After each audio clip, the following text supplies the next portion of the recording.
Hi, my name is Chance Spencer, My name is Nick Adams. and this is our finished project 1, Spinny Boi. Yeah. Spinny Boi is a robot that has two main functions. It searches for an object with its ultrasonic sensor as it drives forwards on its two wheels, and then when it detects an object is close to it, it switches over to its ultrasonic sensor and kind of goes into a little winding search mode. And then when it detects a certain color, this swing arm activates and knocks the object out of its way. You can also see it has a little omnidirectional ball joint in the back, and so that allows it to have a full range of motion with just two wheels. Our robot has 2 stages in its interfacing cycle. The ultrasonic sensors start off by scanning the environment in order to detect an object in the environment. And once that detection is made with the sensor, ultrasonic sensor, it starts going into a color sensor sweeping mode.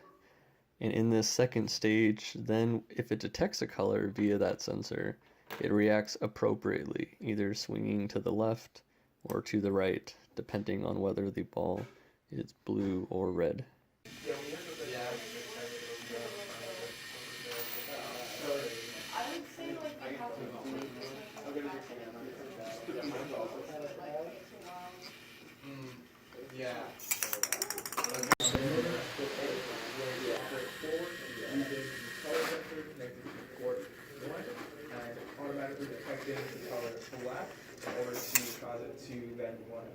This is our lab view code. It consists of a really big while loop with two bigger flat sequences in it. In this first flat sequence, we have our sort of hunting clause for our little robot here. What happens in this clause is that our robot will go forwards, and using this case structure, it will snake slightly, so it'll try to detect things in front of it as it moves like this.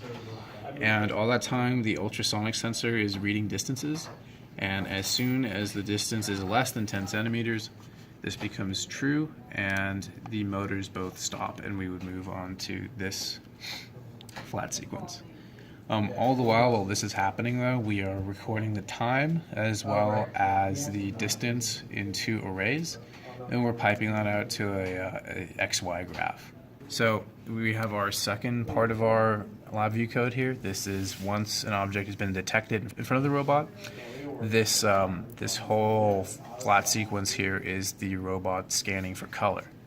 So what happens here is we have some motors being activated, and essentially these just tell the robot to scan back and forth and then move forwards. And so you can see what happens here is we have the motors activate, we have the color sensors trying to detect a color, and then we have a wait. And so this wait is very important. It threw us off for a long time. What would happen is if you didn't put this wait here, the flat sequence would execute almost instantaneously, and so it wouldn't wait for the motors to run, and it wouldn't wait for any color detection. So without these waits in here, this code just doesn't work. And so what happens is once it detects a color, it is piped out to this case structure, which then tells the robot what to do. And so this case structure has two different cases. It has if it's detected red and if it's detected blue. And they're the same, except that when this motor is activated by the case structure, it'll just swing in a different direction depending on the color. And the color will also be displayed on the front panel of the robot. LabVIEW front panel, you can see that when we start our robot, first of all we have the distance from our ultrasonic sensor here, as well as here, our time since starting here, and our distance versus time graph right here. So you can see, first of all, the ultrasonic sensor doesn't provide a smooth output. It shakes around a lot, so that's one of the issues with this sensor, is that we don't get super clean data from it. And so sometimes that leads to the robot not properly detecting an object in front of it.